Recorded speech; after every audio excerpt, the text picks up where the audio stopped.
Hello and welcome to another video. Now, I thought I'd do this in a slightly different space and I'm stood up. I might regret that. But I'm mainly here because I want to show you the books on this shelf, stand, whatever you want to call it. And I thought, well, why not stand right next to it? Which I'll also probably regret because I've got to take them each down. But it's fine. We're going to go with it. The lighting is better in here than in the other rooms. So yeah, let's get into it. So today's video is, I'm filming this quite far in advance, but I'm expecting to put it up in the new year. So happy 2025. That's kind of scary, but it's exciting as well because I like to start a nice new fresh year. I feel like it's very necessary at the moment. I'm going to show you my top 10 books for 2025. These are 10 books that I want to prioritise and I want to get to. Some of them I have been putting off for ages and I prioritise them and never read them. But this year, I'm determined that these 10 books, there is one missing, but it's fine. These 10 books are going to be read this year. I'm going to do this in no particular order. I would do it in like categories, but I don't know how I'm going to deal with this yet. I haven't thought it through. So we're going to start with a book that I haven't put on here yet because it was elsewhere when I was making this shelf. And that is Compass and Blade by Rachel Greenlaw. I've talked about this before because I met the author and I've got this signed. And I also own a early copy of the sequel because it's going to be a trilogy. And I'm so excited. I am so excited for this series and I really need to start it because I've owned this since probably spring/summer. This is YA fantasy. I'll read you some of the blurb. Mira is a wrecker, one of the 7 chosen to swim out and plunder the wrecked ships beyond the Isle of Roosevelt.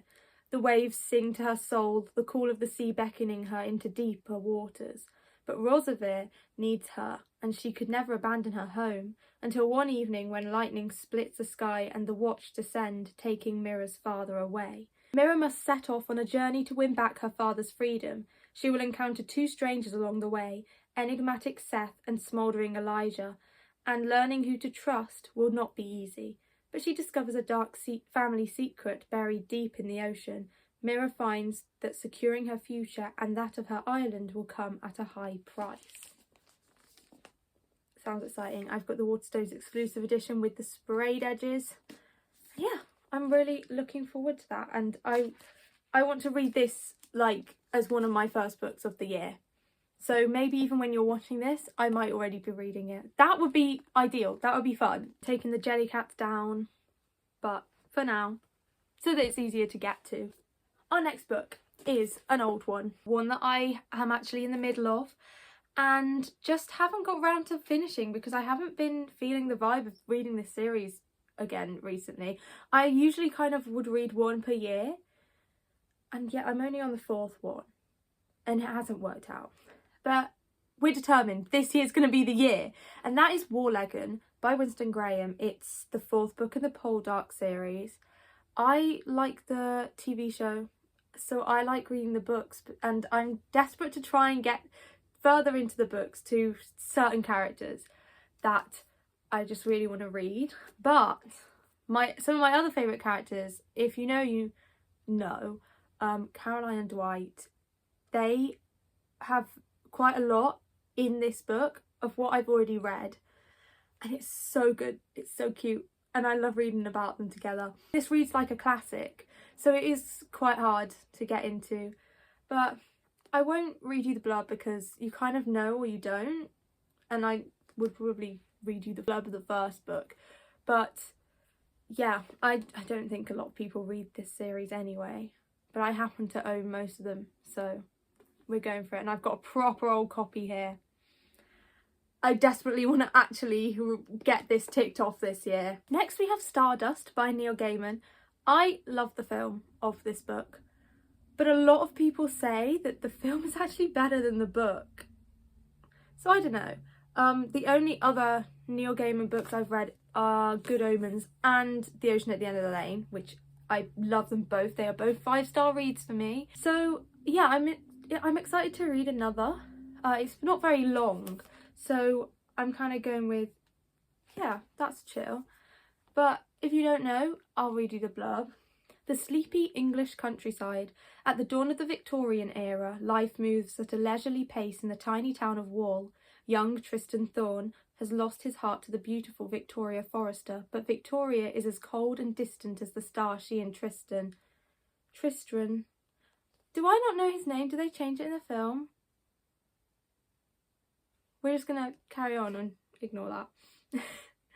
Victoria is as cold and distant as the star she and Tristram see fall from the sky one evening. For the prize of Victoria's hand, Tristram vows to retrieve the star for his beloved. It is an oath that sends the lovelorn swain over the town's ancient wall and into the world that is dangerous and strange beyond imagining. It's so fairy tale fantasy. I've had this about a year now, and I told myself this would be the first book I would read this year, and I still haven't read it, so it's not. But hopefully this year will be the year. It better be, because it's on this pile. The sun's going in my eyes now. That's not great thinking. Next, we have The Saltbind by Rebecca Ferrier. So I've talked about this one before as well, with Compass and Blade. This is another, well, this is a proof copy. This book doesn't come out until next September, so I would like to read it before then. And before they like reveal the new like cover and everything, so I can properly like vibe with it. But this is a fantasy. It's got like sirens and stuff in it. There isn't a synopsis because it's a proof, but it says, discover a world of forgotten sirens, sea gods, and the alchemy of the old ways. And on the front it says, the Saltbind, beware a sea god's bargain, beware a witch's grief. It's just, this is going to be such a vibe. And if you've seen my video where I got this, you already know it's set in one, like, my favourite part of Cornwall.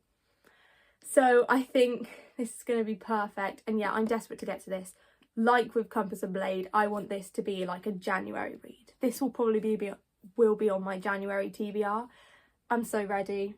I'm so excited. I'm hopefully going to read this in a video. So next is quite a popular one. It's In Memoriam by Alice Winn. And I can't tell you how, like, I'm reading Christmas books at the moment, but like I keep looking across the room at it up here and I'm like, I really want to pick that up. I started reading this and I got that much way through. It was the wrong time. I borrowed it out of the library and I didn't have enough time to actually sit and read it. So I haven't read any more. And then I randomly decided I was going to pick up a copy because I wanted it to make it a priority on my TBR. And that just means that owning it will push me to read it sooner. I've seen a lot of people talk about this. Although I feel like there was hype and then it kind of died down and I haven't seen very much about it since. I'm just weirdly in the mood for it now, which is kind of an issue because I don't want to read it. I don't want to read it now. I want to enjoy my Christmas TBR, but I'm always like ahead of myself. I'm like, let's start all these books now. No, we gotta get through December first. This says, oh my gosh, I can't. I'm actually like, I know it's gonna break my heart. It was only because Gaunt knew he might die that he could be so reckless as to kiss him. In 1914, war feels far away, and Henry Gaunt and Sidney Elwood, they're too young to enlist, and anyway, Gaunt is fighting his own private battle, an all-consuming infatuation with the dreamy, poetic Elwood, not having a clue that his best friend is in love with him and always has been. When Gaunt's mother asks him to enlist in the British Army to protect the family from anti-German attacks, he signs up immediately, relieved to escape his overwhelming feelings. But Elwood and their classmates soon follow him into the horrors of the trenches. Though Elwood and Gaunt find fleeting moments of solace in one another, their friends are dying in front of them, and at any moment they could be next. Oh, I can't. It's gonna be so sad. I have seen a couple of TikToks saying that this is almost as sad as A Little Life, which I haven't read because it's way too big. I can't. But yeah. I'm excited though. Let's sort out the lighting situation here. Now on a much lighter note, we have Loverbirds by Leanne Egan, and I put this on here because I just really want to get to this. This is another one that I picked up at the festival that I've talked about already. It's been described as like Pride and Prejudice, but it's sapphic and it's YA. I'm really in the mood to read another YA romance, queer romance. Like, I want to read more of it. So yeah, we have Loverbirds, and this is just, I'm really excited about this. Although I feel like this will probably come later on in the year. Spring vibes. Yeah, I'm looking forward to it. Who knows, it might get pushed up. I want to read all these so bad. Oh, there's got to be some hope for us, maybe, to be friends. Not just friends by proximity or friendly rivals, real friends. Friends that get to tease and call each other out and know there isn't any real resentment behind the words. Friends who get to mess each other up a little and still receive big, beaming, heart-stopping smiles in response. It's almost embarrassing how much I want that to be true, how quickly I can turn from complete loathing to whatever this is. When Isabel Williams moves to Liverpool, she criticises seemingly everything in Eloise Burns' life. Her city, her accent, her trademark boldness. So, if, when she catches Isabel staring, Eloise feels her pulse race, it must be because they hate each other. It surely couldn't be for any other reason, could it? Why is it giving wicked? It's giving loathing. The next book is Midnight Sherbert by Emma Smith. I saw a reel that Emma Smith herself had posted about this. I can't remember what it was. It was something about the characters like being in an aquarium and something happening in an aquarium. Anyway, it literally captured my attention and I was immediately like, you know what, I'm just going to buy that book.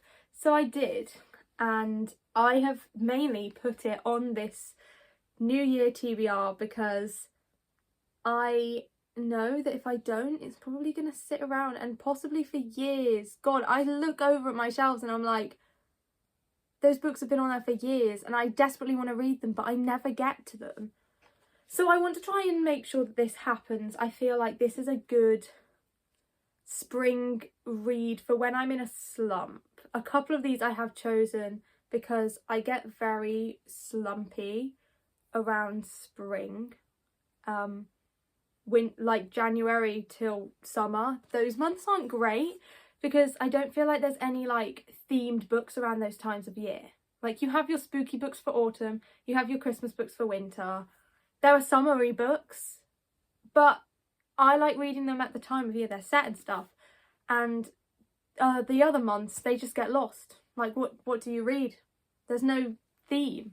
So I usually find myself struggling to know what to do with myself. So I felt like this was a really good one. This and Loverbirds in particular are really good ones to pick up around like that sort of time. I will admit the font is tiny, which is kind of off-putting. But I think the story is going to be really great. It's another YA romance and I'm just really looking forward to it. And if I like it, I hope I do, because Emma Smith has written some other things that sound really good and intriguing, and she's an indie published author, so it's good to support. And yeah, I just think this is really, really cute. And if I can find that TikTok again, I'm sure I will, if it's on her Instagram. It was a reel, Instagram reel. I will link it in the description below. We're down to the final three. If you recognise the spines, then you can tell what they are, so you'll know that the next one is Lady Midnight by Cassandra Clare. I love the Shadowhunters series. I love the Mortal Instruments, and I love the Elder Curses as well, because I particularly love Alec and Magnus. If we're being honest, did I read the entire thing for them after I watched the Netflix series? Yeah, and I know that they're in I love the fact that Magnus is in all of the series. So even though I didn't love the Infernal Devices as much, I don't know why, I think I rushed through them because I was so lost in the Shadowhunters world that I wanted to keep going, and then I kind of rushed through them all in one like month, and kind of that wasn't a great idea on my part. So yeah, I love that Magnus is in all of them. If you have read Cassandra Clare before, then you know that she likes to write the longest chapters, which is kind of it's off-putting for me. I want short chapters. So I've actually started this earlier in 2024, and I listened to the audiobook and got this way through, and I definitely think I prefer reading the audiobook to actually sitting and reading it. I focused a lot better. I quite liked the narrator. I thought that she was engaging. So yeah, that's hopefully going to happen, and my goal really is to at least get through this one, because if you know how big the other two are in the trilogy. So if I can get through the other two, that is amazing. But for now, we're going with this. And I've told myself that maybe once I've read this series, then maybe I'll have a look into some Brandon Sanderson, because his books sound so good, but they're massive and I don't need any more massive books. I'll read you the blurb though, just because, you know, this is the first book in a series. In a secret world where half-angel warriors called Shadowhunters are sworn to fight demons, Parabatai is a sacred word. A Parabatai is your best friend and battle partner. Parabatai can be everything to each other, but they can never fall in love. Emma Carstairs is a Shadowhunter, the best in her generation. Together with her Parabatai Julian Blackthorn, she patrols the streets of Los Angeles, where fairies, the most powerful of supernatural creatures, teeter on the edge of open war with Shadowhunters. When bodies, both fairy and human, turn up bearing marks that match those found on Emma's own murdered parents, an uneasy alliance is formed. This is Emma's chance for revenge and Julian's chance to get back his brother, a prisoner of the fairy courts. All they have to do is solve the murders within 2 weeks, and before the murderer targets them. I forgot how good this is! Just reading that blurb just immersed me back into Shadowhunter world. I love it. Speaking of big books though, this is Anastasia by Sophie Lark. I love the film, the animated film Anastasia. That is my childhood. But I also love the musical adaptation of it. And I absolutely adore Anya and Dimitri. Probably like my first ship, let's be honest, before I even knew what any of that meant. And I've read my fair share of fan fiction about them. So when I discovered there's literally a book based on the film, based on the characters, I was like, yeah, I need that. This is so stunning. There are like pictures. So good. There are literally pictures in here. I don't want to like give any spoilers, but look at that. Look at them in the train. Oh, I love it. Now I'm very sure that the characters haven't exactly got the same names, but I know they're based off the characters, so I still think that it's going to be really cool. Oh, look at that. Look at that. Okay, I'll stop now, but there's a map. Just saying. And there is a soundtrack, a playlist with little scanner codes for Spotify and Apple Music. Oh, I love it. I love it. And there's some really good songs on here as well. Let's read the blurb. Anastasia is the princess no one needs, the fourth daughter born to an emperor without a son and the only royal lacking a magical gift, until she collides with a young Cossack rebel, changing both their lives forever. Damien is taken from everything he knows and raised as a ward of the Romanovs. Anastasia develops a strange kind of magic shared only by the black monk Rasputin. While her power grows in secret, boosted by forbidden contact with Damien, Anastasia makes a mistake with terrible consequences. Fate grants her a single chance to set it right, but saving what she lost may cost everything she loves.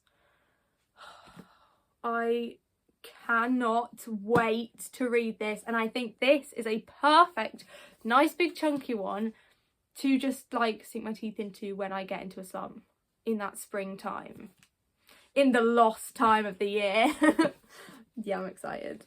And finally, we have Wild and Wicked Things by Francesca May. When I tell you, this is probably the book I have owned the longest time. I bought this in the summer of 2022, yeah. And I was like, I have to read it immediately. That's why I bought it in hardback. It's supposed to be, according to all the stuff I saw on Instagram, a Great Gatsby retelling, but it's like with lesbian witches. So I was like, yeah, give me that. I love The Great Gatsby. That's another one. I'm going to do a reread of The Great Gatsby this year because I'm going to see the musical and I'm so excited and I love it. But anyway, this, maybe reading the blurb is going to kind of make me more excited about it again. I put it on my like autumn TBR every year and I don't read it. You know, if I had pulled it out as a prompt this year, I would have read it. I don't know, I just really hope that having left it so long, it's not going to be a disappointment. Because people were talking about this a lot when it first came out and then never again. You might notice that things look a little bit different. The lighting for one. So I got like interrupted yesterday and never finished what I was saying.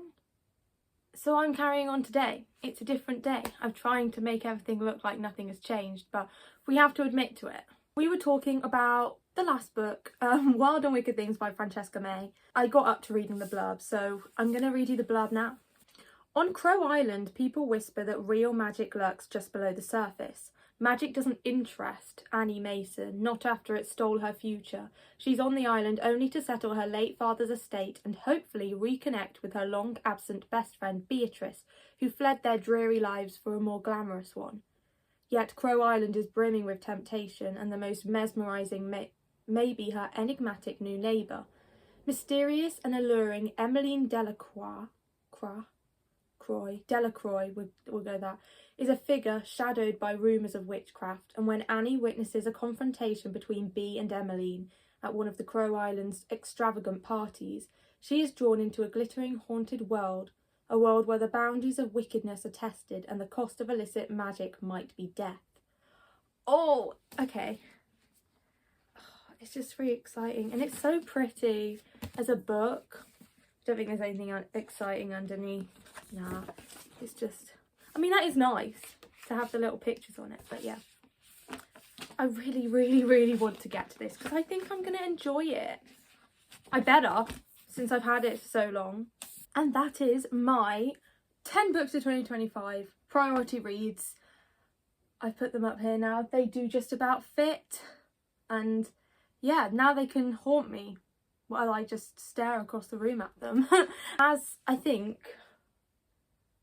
I read them, the pile will go down and I'll add them back into all my shelves. And hopefully that'll be a good way of seeing my progress. But anyway, thank you so much for watching. Happy New Year. Please like and subscribe and follow me on Instagram at fairytales. And yeah, I'll see you next time. I have no idea what the next few months are going to bring since I've explained my weird beginning of the year slump. But I'll see you next time in another video.